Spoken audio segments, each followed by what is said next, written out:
everyone, welcome back to my channel. Again a new theory, it's Matzler paradox.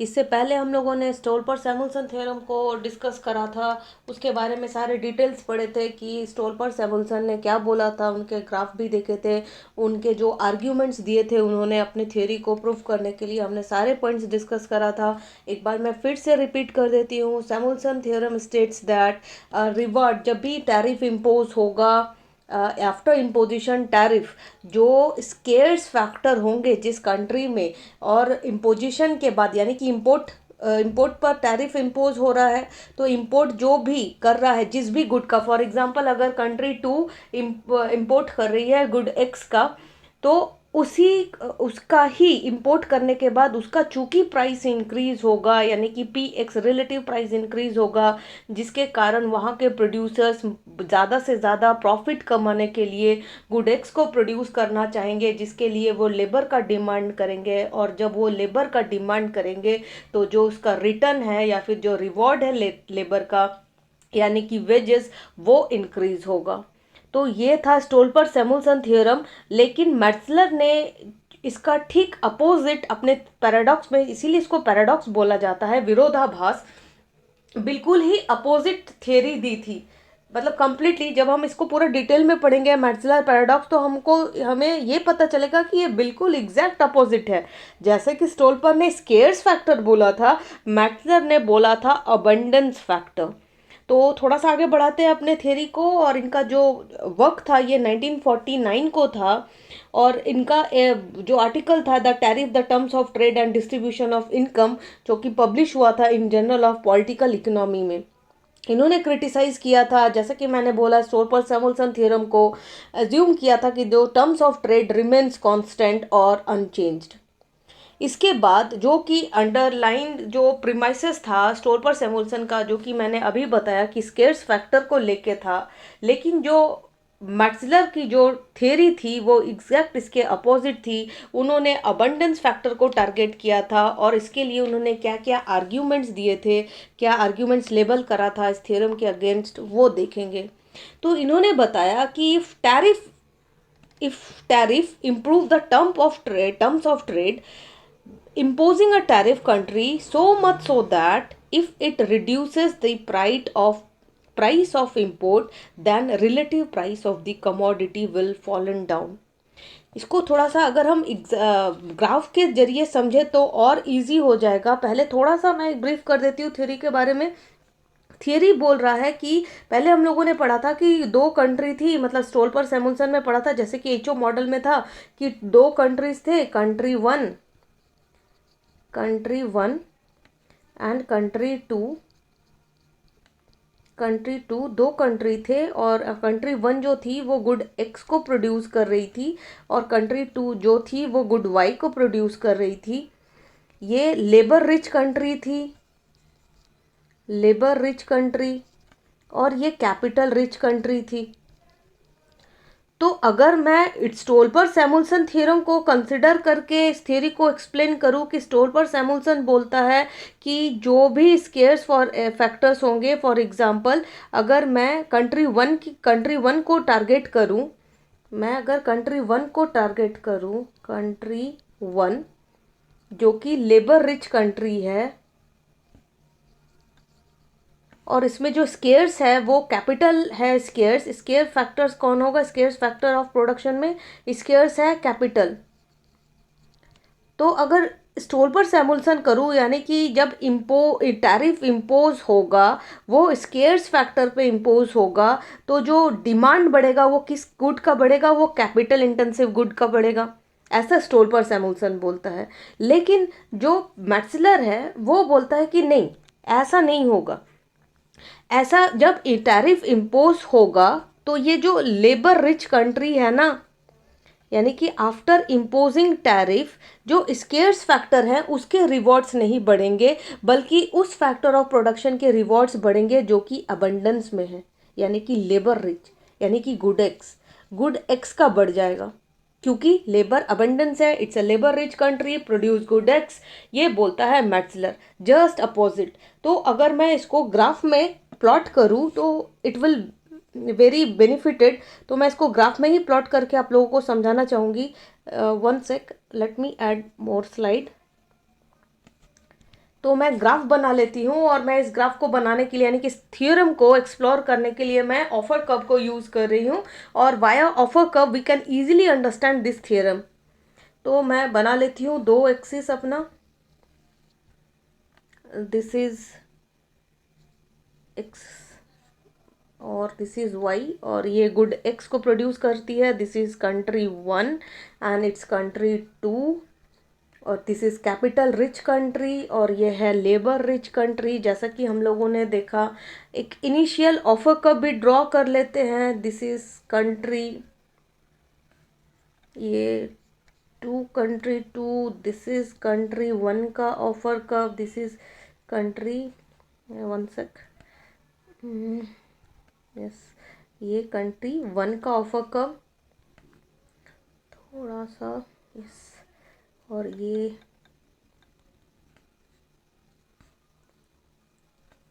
This is O. Suppose कि ये जो country 1 है वो initial stage पर है, और वो OX1 को एक्सपोर्ट करती है एंड OY1 का इंपोर्ट करती है। ठीक, यहाँ तक आशा करती हूँ मैं सबको समझा सकी होंगी कि दो कंट्री है, क्योंकि हम लोग जानते हैं ऑफर कर्व में 2 कंट्रीज होते हैं, डिमांड कब यूज़ होता है, सप्लाई कब यूज़ होता है। जिन लोगों ने भी ऑफर कर्व की वीडियो नहीं देखी है, मैं रेकमेंड करूँगी प्लीज़ वो ऑफर कर्व की वीडियो देखे, तो they will easily get understand this theory, because यहाँ पर मैंने ऑफर कर्व ले रखा है। तो हम लोगों ने इनिशियल में देखा कि जो पहली वाली कंट्री है यानी कंट्री 1, वो एक्सपोर्ट करी, क्योंकि हमने देखा था कि जो ऑफर कर्व है वो जब बल्ज होगी जिसके साइड, वो कौन सा होगा, एक्सपोर्ट गुड। कंट्री 2 के लिए भी सेम, ये उधर बल्ज है, तो ये जो कैपिटल रिच कंट्री है इसके ये बल्ज है, तो ये किसको एक्सपोर्ट करेगी, वाई गुड को एक्सपोर्ट करेगी, और इंपोर्ट किसको करेगी, एक्स गुड को। तो ये है इनिशियल स्टेज, और इतना OX1 एक्सपोर्ट कर रही है, OY1 इंपोर्ट कर रही है। अब चूंकि जब ट्रेड हो रहा है इनिशियल पे, अब हम लोगों ने ऑफर कर्व में पढ़ा था कि जब ये ऑफर कर्व राइटवर्ड शिफ्ट होगी, तो राइटवर्ड शिफ्ट होने से क्या होगा कि वो कंट्री के अगेंस्ट चली जाएगी। किस कंट्री के अगेंस्ट चली जाएगी, जो एक्सपोर्ट कर रही है। और जब लेफ्टवर्ड शिफ्ट होगी तो वो जो एक्सपोर्ट कर रही है उस कंट्री के फेवर में चली जाएगी। तो हम लोगों को फेवर में लाना है, तो हम लोग क्या करेंगे, हम लोग लेफ्टवर्ड इसको, मतलब लेफ्टवर्ड की तरफ ऑफर कर्व को लेंगे कंट्री 1 का। तो मैं लेफ्टवर्ड की तरफ इसको ले लेती हूँ। ये अगर इसका इनिशियल जो इक्विलिब्रियम था उसको मैं नाम देती हूँ E, और चूंकि ये कंट्री 1 का मैंने अभी बनाया, और ये कंट्री 1 स्टार, और ये इक्विलिब्रियम स्टार है, और मैं देख सक रही हूँ ये अभी इसका है, और इसका नाम मैं दे देती हूँ X0, और इसका जो पॉइंट हुआ है इक्विलिब्रियम का वो बना है, यस, हियर। तो हम लोग आसान आराम से देख सकते हैं, जो कि मैट्सलर ने पॉइंट आउट किया करा था कि ये भी देख रहे हैं ये कंट्री कम एक्सपोर्ट कर रही है, इसका जो एक्सपोर्ट करने का जो क्वांटिटी है वो घट गया है, यानी कि फॉलन डाउन हो गया है, लेकिन इसका इंपोर्ट करने का जो कैपेसिटी है वो अब बढ़ गया है। यानी कि जो टर्म्स ऑफ ट्रेड है वो क्या हो गया है, इम्प्रूव हो गया है। क्योंकि ऑफर कब में भी हमने ऐसा पढ़ा था कि rightward shift against the exporting country, leftward shift favour the export country. तो बिल्कुल, क्यों, क्योंकि अब जो है वो इंपोर्ट क्या हो गया, इंपोर्ट सस्ता हो गया है, क्योंकि इंपोर्ट का जो प्राइस है वो घट गया है। अब अगर मैं प्रोड्यूसर हूँ और मैं प्रोड्यूसर के पॉइंट ऑफ व्यू से देखूँ, तो जैसा कि हमने स्टोलपर में देखा था, तो मैट्सलर इस थियरी में क्या हुआ, चूंकि इंपोर्ट घट गया है, क्योंकि अब लोग ज़्यादा से ज़्यादा इंपोर्ट कर रहे हैं और एक्सपोर्ट कम कर रहे हैं, तो जो प्रोड्यूसर होंगे वो क्या करेंगे, वो अब इसको नहीं करेंगे, इसका प्रोड्यूस नहीं करेंगे। क्योंकि स्टोल पर मैं बोला था जो स्केयर्स है, कंट्री 1 में स्केयर्स क्या है, कैपिटल, तो इसके स्टोल पर के अनुसार कैपिटल का स्केयर्स होना था, इसका रिवॉर्ड बढ़ना था। लेकिन मैट्सलर क्या बोल रहा है कि अब प्रोड्यूसर इसको नहीं प्रोड्यूस करेंगे, गुडवाई नहीं प्रोड्यूस करेंगे कंट्री 1 के लिए, वो कंट्री 2 के लिए देखा था हमने स्टोल पर सैमुअल्सन में, लेकिन मैट्सलर में कंट्री 1 लिया है मैंने। तो कंट्री 1 किसका स्केयर्स था, चूंकि ये कंट्री 1 है, लेबर रिच कंट्री है, ये गुडेक्स को प्रोड्यूस करती है, तो यहाँ पर जो स्केयर्स फैक्टर था वो कैपिटल था, और इसके अकॉर्डिंग कैपिटल का रिवॉर्ड बनना था स्टोल्पर के अकॉर्डिंग, स्टोल्पर सैमुअल्सन के अकॉर्डिंग। लेकिन यहाँ पर हम लोग जो देख रहे हैं एग्जैक्ट अपोजिट देख रहे हैं कि गुड एक्स फॉलन डाउन हो गया, यानी कि ज़्यादा से ज़्यादा इंपोर्ट हो रहा है एज कंपेरिजन टू एक्सपोर्ट। अब प्रोड्यूसर क्या करना चाहेंगे, गुड एक्स को प्रोड्यूस करना चाहेंगे मोर एंड मोर प्रॉफिट कमाने के लिए। तो जैसे ही वो गुड एक्स को प्रोड्यूस करना चाहेंगे, जिसके लिए उनको क्या चाहिए, लेबर चाहिए, और क्या बढ़ेगा, फिर से लेबर का रिवॉर्ड बढ़ जाएगा, लेबर डिमांड इंक्रीज, जिससे क्या होगा, वेज इंक्रीज, जो कि अबंडेंस फैक्टर है। वंस मोर क्या देखा हमने, वो स्केर्स फैक्टर बोला था, और इसने क्या बोला, जस्ट अपोजिट, अबंडेंस।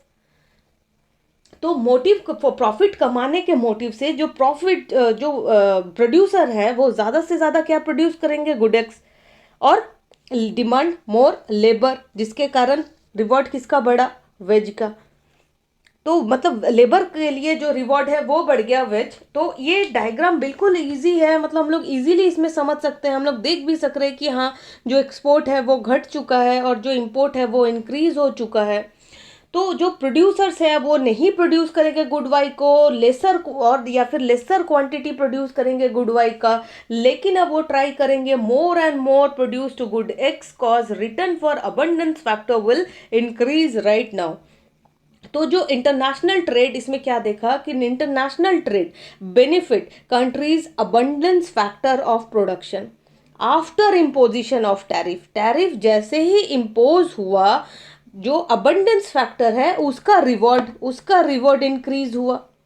स्टोलमर पे ठीक इसका opposite, scarce factors after imposition tariff, जो स्केयर्स फैक्टर ऑफ प्रोडक्शन है उसका वो राइज कर रहा है।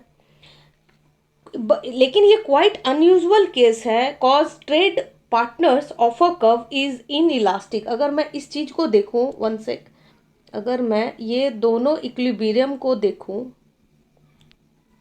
ये दोनों को देखूं, तो ये इन इलास्टिक है।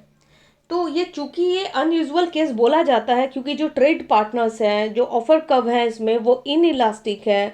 Subsequent range where interaction between two offer curve are taking place, जहाँ पर दो ऑफर कव इंटरेक्ट कर रहे हैं वहाँ पर ये अनयूजुअल सा केस है। और इसको भी मतलब लेटर ऑन मोर बहुत सारे इकोनॉमिस्ट ने इसको सही नहीं समझा क्योंकि जो इम्पोजिशन ऑफ टैरिफ है वो इंपोर्ट करने से उस गुड का बढ़ जाता है प्राइस। ये हम लोग सब जानते हैं, मतलब ये नेचुरल है कि जो इंपोर्ट जब हम लोग करते हैं और जब उसमें टैरिफ इम्पोज किया जाता है तो नो डाउट उस गुड का रेट बढ़ जाता है जिस पर टैरिफ इम्पोज किया गया है। लेकिन मैट्सलर यहाँ बोल रहे हैं कि उस गुड का मतलब अबंडेंस फैक्टर का रेट बढ़ गया है।